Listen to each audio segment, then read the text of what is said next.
Mais ça là quand même à analyse. Non, ça l'analyse mais faut pas la condamnation. Oh, mais on OK déjà vite en besoin. Analyse roya. OK vite en besoin. Donc on ça la condamnation ou comprendre que Sarah a raison. OK ça. Ceux ça la montagne bosso non condamné Isa Yvette Kalombo. Mais ça là quand même à analyse. Non, ça l'analyse mais faut pas la condamnation. Oh, mais on OK déjà vite en besoin. Analyse roya. OK vite en besoin. Donc besoin. on ça la condamnation ou comprendre que Sarah a raison. OK ça. Ceux ça la montagne bosso non condamné Isa Yvette Kalombo. Abonnez-vous sur Blasted TV. Blasted TV. Mais ça là quand même à analyse. Non, ça l'analyse mais faut pas la condamnation. Oh, mais on OK déjà vite en besoin. Analyse roya. OK vite en donc besoin. on ça la condamnation ou comprendre que Sarah a raison. OK ça. Ceux ça la montagne bosso non condamné Isa Yvette Kalombo. Non condamné Yvette Kalombo pourquoi parce que mamba couple là-bas tu vas côté monter. Yvette aza ni sœur propre. Il y a Mike Kalambaye. Je crois que la dire à niveau de traiter la relation avec Yvette Kalombo et Mike Kalambaye. Moi je ne confirme pas ça. Mais il y a balobara. Donc aza non sœur propre. Il y a Mike Kalambaye. Est-ce que pour nous défendre s'il te plaît, est-ce que nous pouvons répondre s'il te plaît? Qu'on défendre Bavalère, c'est qu'on défendre Bavalère, ils a bien. Mais Kokota, ils a le rôle à problème, ils a un an à dire. Nous avons ce problème dans les médias, c'est Yvette Kalombo, on a condamné. Yvette Mutabandaka au fin à peigner dans les médias. Et peigner là, il y a beaucoup de temps pour répondre à Yvette à salarié. Moi, ça émission dans mon boulot. Ah, nazo répondre na ebi pénalité na intérêt au côté la pénalité donc na intérêt au côté la mututé na bango nyonso et ça analyse au ngana sala tant na bandi na condamnation yobité ba condamnation te na banai na condamnation ce qu'on a banda ko expliquer parce que Yvette to za rappel na ba pire vie oui na pire vie na ngamoko pour épée to solara bien. Mais que les lois du problème, en tout cas, dans un monopole, il y a aussi l'émission. Si vous avez un conseil, vous avez un média, il faut que vous ayez un chombo. Allô, vieux. En tout cas, vous avez un jetika. Soit, vous avez un peigné. Ah, peigné. Makambo, on a un CPA, on a un jetika. Mais Yvette a eu la biseau. Problème en frère Mike dans les médias. Et tant que petite sœur, il y a frère Mike. Péniel pas à moi, c'est à Zobatin. Assumer. Et enfin, Péniel a se déchaîné à ça la émission. Le bagnon, c'est pas mon moulopo. Conflit, il y a Yvette dans mon moulopo et Utiwana. Parce que moi, mon lopo y a un Péniel. Place Péniel a mis sa photo, ma bébé. Et tant que Péniel a décidé à ça la émission, à moi, mon lopo, à ça l'émission à l'oba ou à quoi qu'on l'oba. Et Nazaki sous contre Péniel. Et tant qu'une femme, soi-disant, moi, un pasteur, bon, on a autant le papier, pasteur, à bota, moi, on a terre, moi, on n'a pas osé pasteur. Mais, quand même, moi maîtrise moi prier bien. Vous appelez moi si il y a musicien tel rôle à Diego. Pourquoi pas ça va musicien mon kilinde to benga ba ça va bêtise on a te au contraire mi bal na bango nde ba sala bango ma be makasi. Voilà, tu acquises ton mec indirectement. Non, j'acquise pas mon mec. Na lobi mi bal na biso. Il y a ba musicien mon kili. OK. So eza que infidélité, bango nde ba kolo infidélité. Vous comprenez? Mais pas si na bango pourquoi pas bayara na on a ba média. Toyoka ba musicien sous ba botana ba danseuse na bango mais au moins na moi c'est un musicien mon côté. Aya na média, asali na boye. Non. Mais yo za moi si kutu ya musicien mon qualité. Ya Nzambe. Abanda qui peut déjà ko luka koma musai na Nzambe. Est-ce que pourtant quand on va kabwana za frère Mike, a combien de pasteurs siko? OK. Donc abanda ko luka koma musai na Nzambe. Est-ce que, étant qu'une femme, mère des enfants, on peut garder ma maman en attivant, ou elle a besoin de médias, tout ça non.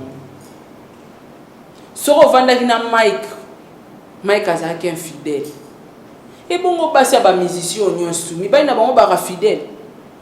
Non? Est-ce que ce mobile a salé une infidélité? Ton gars s'est rendu dans les médias bourrés. Dire que ce a salé une infidélité parce qu'il y a un tout.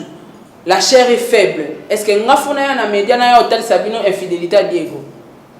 Non. Tu aimes bien ton mec, tu l'aimes trop. Makasi. Tu l'aimes trop. Makasi. Et puis comment ça n'a été? Oui, mon meilleur ami. Et puis comment ça n'a été? Ndeto Zalarabo et force à Bolingo, tu peux tout pardonner. Ok. So lingi mutu limbisika. Mais ça Ozabna na choite. Ceux qui n'ont pas ni na Diego Milito na boka télé ka ba partir to solo.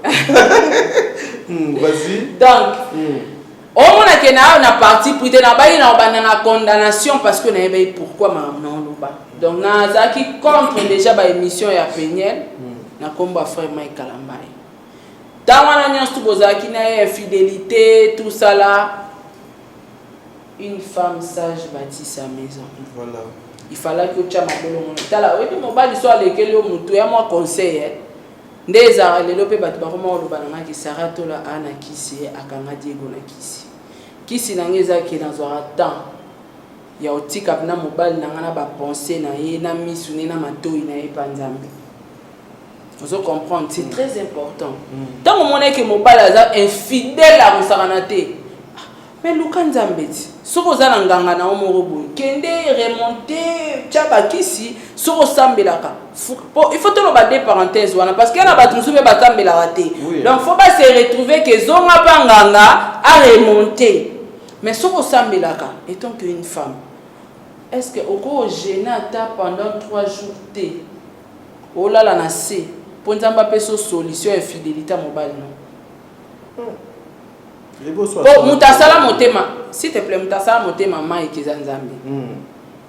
Mutako diriger Mike à l'ongolé place à Zana Mabea comme c'est na madame Muzara Nzambi, mutachanje la vie à mutu. Pourquoi pas au prier pour na ye muto olingaka, olingie maza azo yokso papa si fois infidèle. Pesa kana kawa ne pas Nzambi, luka basala Nzambi. Sambela pour na ye, deux fois pe dialogue. Est-ce que tu as dit? Ngana mérité.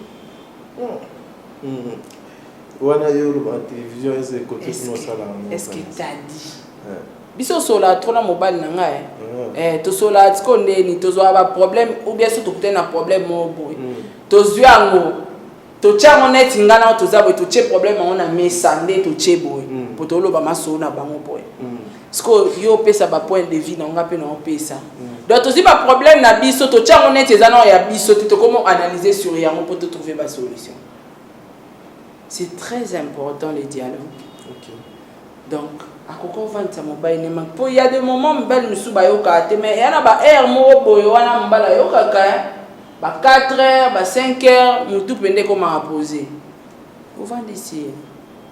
Papa est-ce que linganga ubala nga poani. Pour nous au salam. Pour des fois pesa na bilo mususu na ba fidélité mususu uta pas mibali parce que na condamna Mike te. Na condamna mobilité parce que Bible autorisa mobala za polygame te. Ben na nature étant qu'africain mobala ko linga deuxième femme, troisième, mais yo moins si ko salamuti. Mais eza na bilo mususu pe mobali infidélité uta rapi et uta pe na ba comportement na biso basi. Mal propre na ndaku mobala kuteta musu na fille mo bavanda ye mo konda ku propre soin mbetu badra kitoko akokepe facilement pour mobala lo ba mwamuke na biloko pa olamba ka bagu ya olamba akokepe facilement ya ezaka dans passant to continuer en passant faut ça la télé réalité quoi non ouais. OK voilà donc eza ko faire partie pe na infidélité à mobali kabima libanda ya on a condamné femme Mike Nante. OK Parce que o le kana katanda wana même Yvette ninga lobaka ngana condamné ka po ayebi réalité e ezana kati peti même bato basaka banalise bazo finga Mike bazo finga Peniel réalité vraie version to yebité donc tout ça là ba analyse na suka mais to komaka na kati te ya bando finga bango. OK Donc, ce qui frère Mike a commencé infidèle, Et ça pour l'année, ça même taille, pas point d'interrogation. Peut-être comportement péniel. Peut-être étant sous frère Mike a kanga péniel l'infidélité et qu'on fait révolter, on ne sait pas. Là, la frère Mike a zolo baki va lancer la téléphone moment qu'on a moins signé. Déjà la star. Tu as permettre que moi si je dois YouTube naie ba face non. Donc frère Mike abandonne la péniel.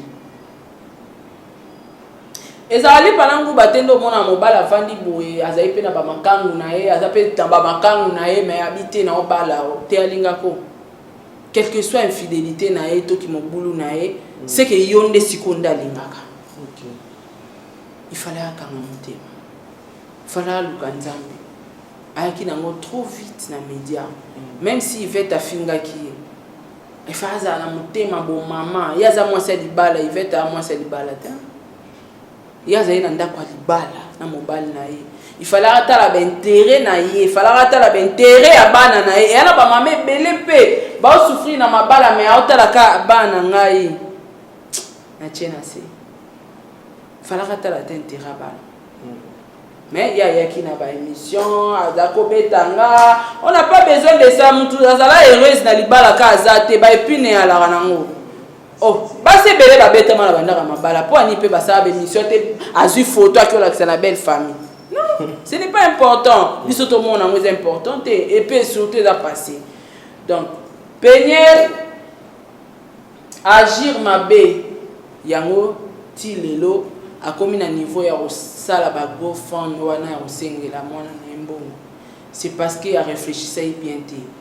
Réalité moko bato babosa na ngona mokili moni mobali sora lingai mwasi mingi au ndenge pe grandeur au lingela bana wana mingi et sora bae mwasi toi ini toi azana ba blessure mo makasi na kati na ye azanga même courage au sunga bano ba makila na mais dernièrement j'ai vu même une photo une vidéo de ma sœur Péniel que je salue en passant à ça des vidéos na caleçon.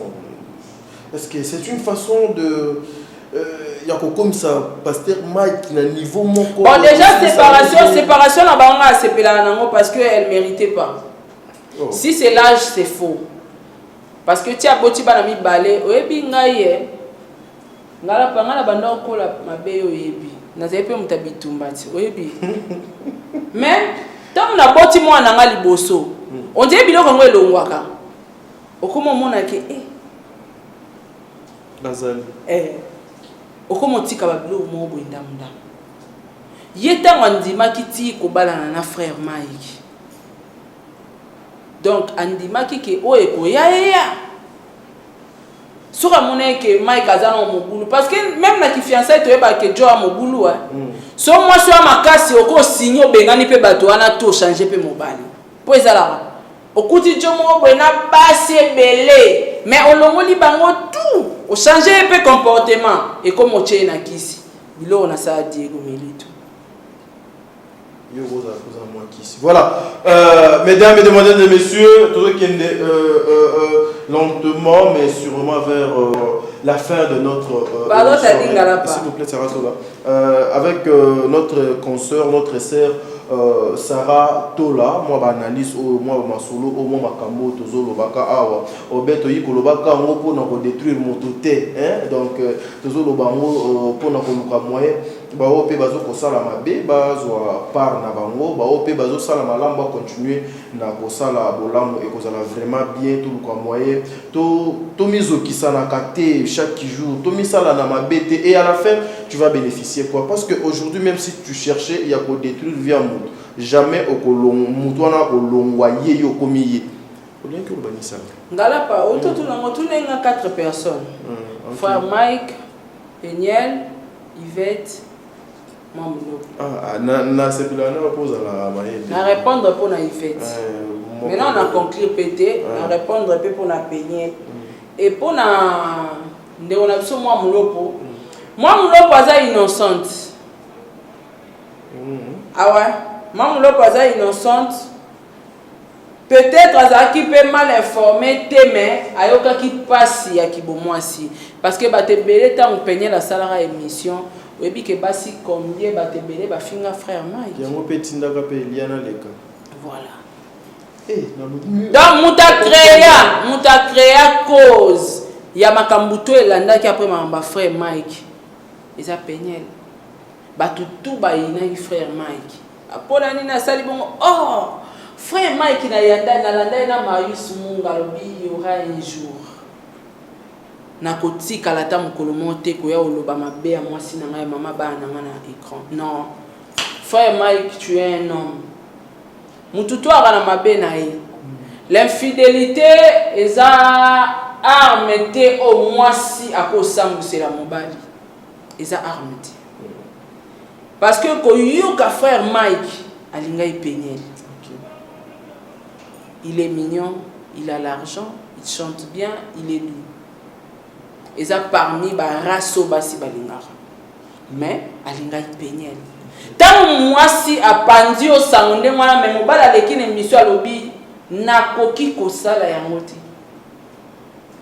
Frère Mike babi otikela moi na 40 €. Abeza problème té. Nzamba yibi.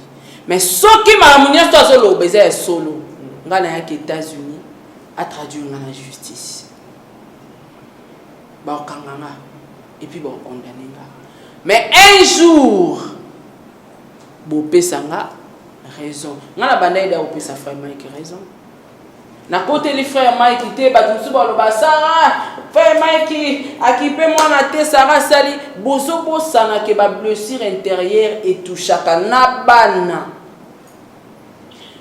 Que mon papa ini mwana oye moka bota azaka na courage ya osali ça été parce que maman sala ma be moko o mona ate ke okuta ina mobali mo boye bobotine bana te mais tellement linga ko mingi aolinga même bana no koleka bana ya boti eza réalité batu bobo ya mote réalité existaka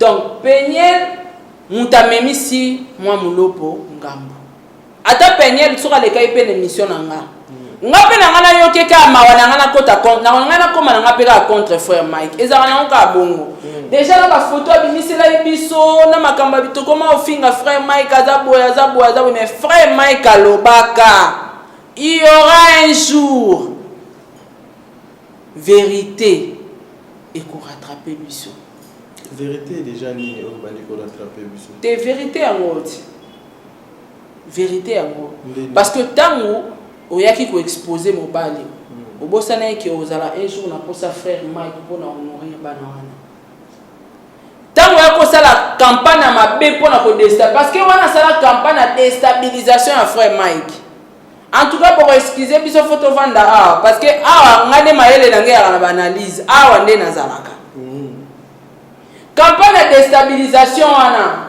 OK frère Mike musale kufi parce que batebele et puis azaki déstabilisé il faut le dire baser ba okima batu bapesa ke confiance batu bakabela ke mbongo batu bamona kaza mutu moko musai na nzambe et a déstabilisé qui frère Mike a comment déstabilisé so musala frère Mike ekufaki bana na nga nourrir bangondeni et tant ozo sala ozo posa na ke comment tu vas nourrir tes enfants obosani yango après komi yo moko zomi yo ke la soni ya osenga frère Mike ya kobenga ye parce que oyebe ya soni ofinga mutu moko po sali ba campagne sali ba émission bimisi ba photo komi na ba Instagram pas comment n'importe quoi na Instagram na ye mais mobala répondre yo te siko okomi na besoin ya mbongo ozomwa nenga obanda osenga ya mobali te ofungoli soki go fund na perdon baloba wana au 12 000 € pour le traitement à moi.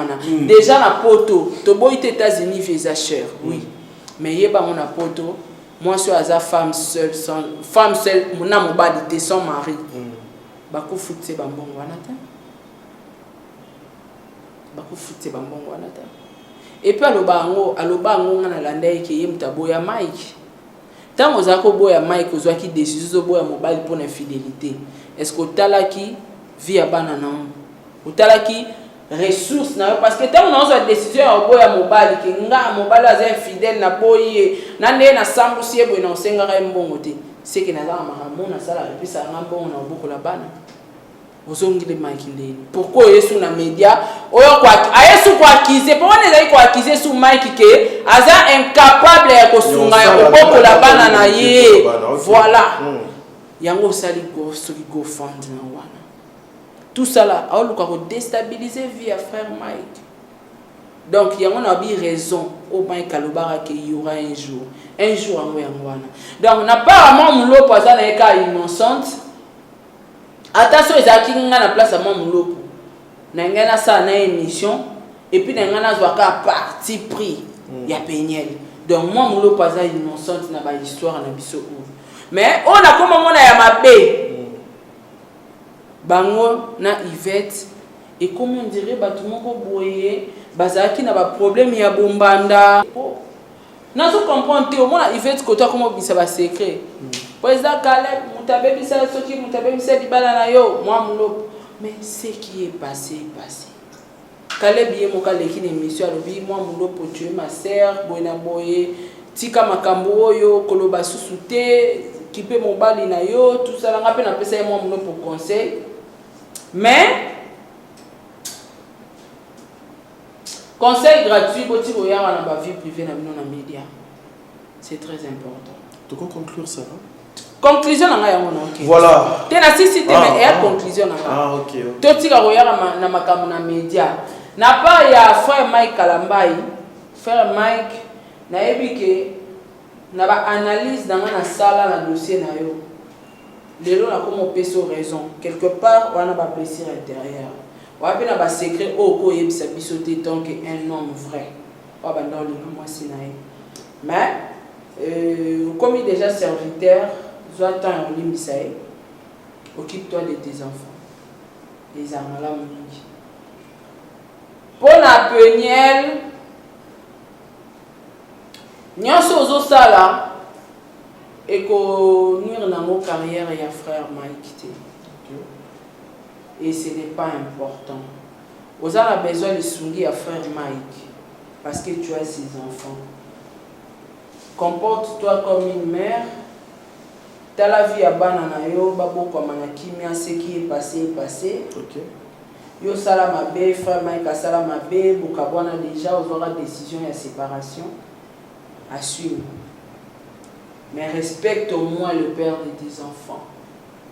Pour mi balo ba ko yaka lobi to lobi okuna pa bala yo abanga te parce que ezape ko bebisa identité na yo mutu to banga bakabona na frère Mike moi siki to ko menga so le na bali et que simbi te osala na pe émission parce que za moi si alingi média biso to saka na média mais bango ba comment olinga média ko le biso ba to saka na média donc mo bala obanga pona o protéger pe image na yo pose un peu mobile solo bia bala yo tika pour ça la campagne de déstabilisation pour na papa banana na pas ya moi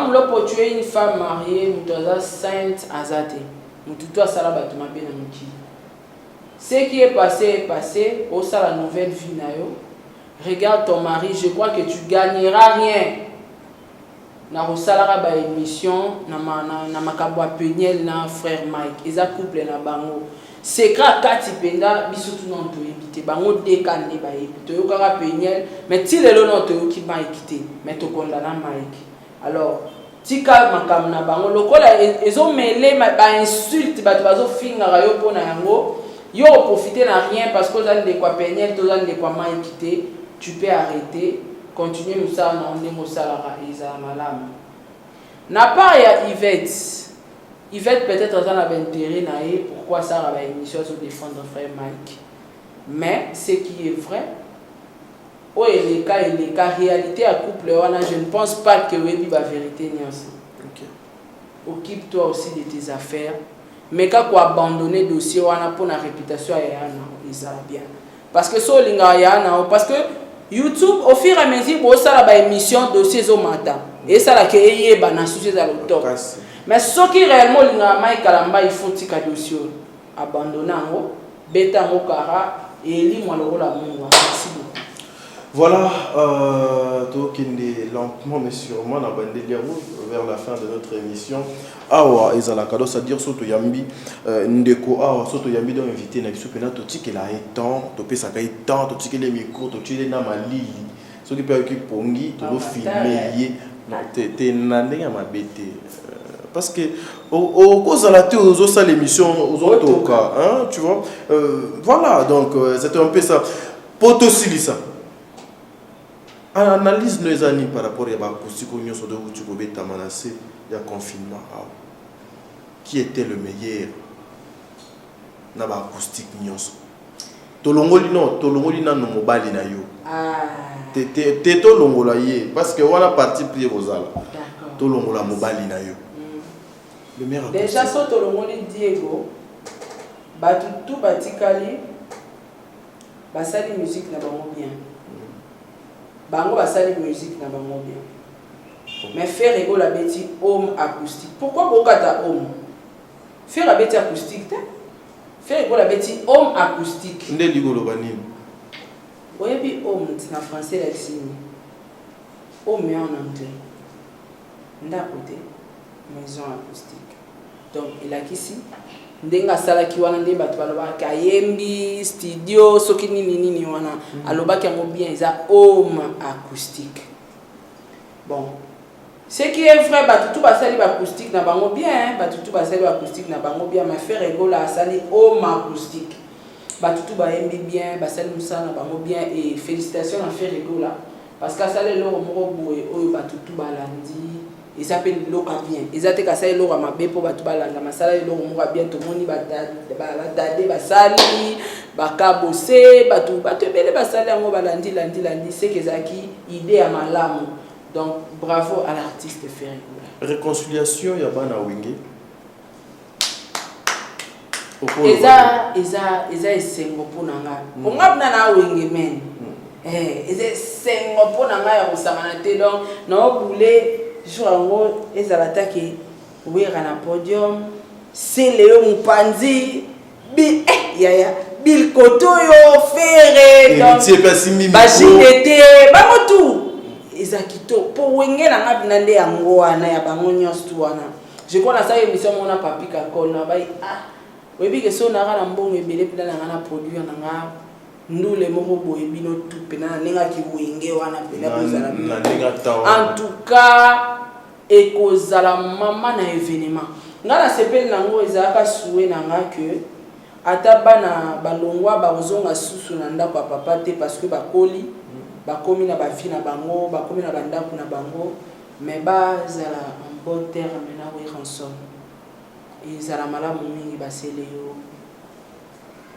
ba Ferrigoula ba JDT ba Muketonga ba Emelia bango tout et ça la bien et même na ngambo papa chéri et ça la bien boza wenge esprit wenge ngala lo bango na époque wana tant batutu ba orchestre zalaka na mona orchestre monté les kara wenge quand je parle de wenge na ba JB 4x4 na mona orchestre monté à l'ampleur pour les kara wenge est-ce que koyi bisanga ba musicien o batu ba kufa na stade des martyrs pour na bango oui na JB ba wenge men donc orchestre les ki wenge ate ngala minda wenge men en tout cas debo sangani wana babilo balo ezo ya déjà mais à pamba zéro chisel ouais ranson aza papa moni tango zo luka koza l'orchestre premièrement dès to za boye tout atinda maza leader et puis pour ani soza leader il faut avoir un cœur il y a supporter parce que ba musicien mutu pas si bazali donc il faut ça na mutema wana na ya bo papa ko za ya mon affaire ba bien que papa il faut ça na que papa mo bozo supporter na oui que faire à supporter ba caprice à Bercy hein Bercy a caprice na ma musique et pas à mon genre mais faire à supporter donc il faut ça la papa mo bozo mutema munene we ranson na za wana na bi que malgré ba bandi campagne ya rodé pour campagne à déstabiliser wengeza et bandi déjà mais we rota la moto mon balora exaucer faire à moi na mututo asara mabe exaucer peut-être on soit les papa n'est pas quelque part mako bois qui était aka moani surtout so moi la reconnaître que papa waka papa nanga aka moani donc peu importe ba émission tout ba osala wenge panzana ngote ezana on est fêté et surtout qui moi si na za maman pasteur azawana ka pona oyebisa we ranson baba na biso c'est tout. Merci, mesdames, mesdemoiselles et messieurs, c'était un réel plaisir pour moi de recevoir aujourd'hui Sarah Tola, il fallait tout soit temps. Je sais que c'est l'idée, mais la télé c'est le temps. La télé c'est le temps. Ah, on est au fin na Sarah Tola. Ah, au fin na Sarah Tola. Merci beaucoup à maman Blondine Tatala, la femme de papa Ben Guessanga. J'insiste, un boss pas comme les autres. Un grand merci à ma mère, maman Zozo, la femme de papa Noé, Mama Kalanzinga, la mère de 3 anges, maman Deborah Lubana, qui est la mère à Calgary. Donc, merci beaucoup à maman Bijou Lonja, maman Bijou Lonja, des fois maître Chico Lubanda. Merci beaucoup, Shérif Amouli, merci beaucoup, Trésor Kaza, merci beaucoup, Easy Béton, le président de tous les Congolais, les Chinois. Bandeko na nyonso ya sikra na ngambu ya Asie vision le camp de Mabia l'enseigne moto na yambo nzambe asala kama malamu tozala wana toluka mwe toya tocha maboko na kati ya pat toluka mwe to matza donc lokwana un grand merci na bino nyonso bozwi libaku ya kolanda biso na silisi awa te parce Sarah azala na mwa conteneur ya bato na ye donc c'est-à-dire fazo maloba mais tinga nano ngana silisa voilà. En tout cas, un grand merci à ma maman chérie, maman Jeanne Grace Ndoki. Maman Abissoana qui m'a répondre à des commentaires sur mon film. Doisa mystique. En tout cas, maman Jeanne Grace Ndoki, ma maman chérie, je t'aime beaucoup. Un grand merci à maman présidente Fanta Fofana. Pourquoi pas la présidente Claude Boukebako et nous l'homme des jugements. Na pesi mbote pe na vie na Shérif Kachiku et même Akabi Dido Tsingi Cré Magie na pesi mbote na Blaise Lewaba na pesi mbote na batu nyonso balinganga et surtout batu tout bazui occasion ya ko landa émission na biso Dinoa Kupembele Mama Mati Wembo Gaston Bachala Percy Mukoko papa promoteur na biso pe na pesi bambota en tout cas poser belé na pesi bino na so bambote na bino mingi ba wangila Beverly po pesi mbote Beverly na pesi mbote na pesi mbote ozo ba été na bandenge ya El Delvo na nenga ba quartier na pesi mbote na Beverly merci beaucoup la pesi mbote na vie nga Aimé Makabi la pesi deux fois déjà dans deux fois Bransard pour les maman biso Jean Grace Ndoki papa Ali Damafuba président Charles Tambwe batu nyonso tu bolinga nga ba wangila alias Warrior pesi bino ba mbote wangila ngonde nini ozo boka mingi wangila c'est quoi wa ba fan nga balela nga fort ba wangila alias Warrior la pesi mbote na ba Gaulois la Chine, hein, na profité na pesi Karine Mokondi la baronne mbote na papa Félix Tigre na pesi bino ba mbote na bana membre ya Karine Mokondi pour bino pe bolinga nga moi trop na pe bino ba mbote ba chrétien na ba chrétienne pe na pe bino ba mbote yo po sambela ouais ermo epsanga koza na ngomba kasi nyango wana ozala muta satana ozala muta Yesu biso to pratika lo sam sko eza ba différent le sam bango ya ndenge monte quoi donc ngana osambela pe ya biso nzambe bango pe basambela bango nzambe donc na uti ngomba quoi osilisi merci. Voilà, ça n'est fini complètement awa bandeko na ngai bolanda biso bo s'abonner massivement botika commentaire je sais que c'est encore au début mais na pe sa message mo il fallait na pe sa on est bandé oyambi batu na plateau oyo émission na feta la maroleka bango gloire à Dieu te et na polémique te on atala ma penda en tout cas batu tout bolinganga il faut que l'accent que bota l'émission et puis il faut que l'accent ba like batu ba comprendre que te Sarah Simanaya na monde ana ba Gaulois ana ba chinois atana na sangisa ba fan nana ba Gaulois nana ba chinois nana ba warrior nana ba fan na te donc faut beaucoup tapina bo liker bo aimer vidéo et surtout bo partager en sauf ma bolingana. Merci, Dieu merci Bioka Chief Noir Blaise Ziboma, le Seigneur des hommes, pourquoi pas toi? Lova, Samba. Mobali ya Mwindo, Mobali ya Bassi Ebele. Donc, c'est-à-dire merci beaucoup. Nabino Bayenio Sobo, Nandi Biso, Tokabwani Anasara, Tolaso, Jésus-Christ a été, Tokoya Lobby, Tokolukamoto Sane, Isusu, émission. Un grand merci d'Isusu, na Papa Diego Milito, parce qu'il a permis à ce que sa femme aille répondre dans le plateau. Nabiso, Nzakomba, Olen Koum, Tokutani très prochainement. Bye bye.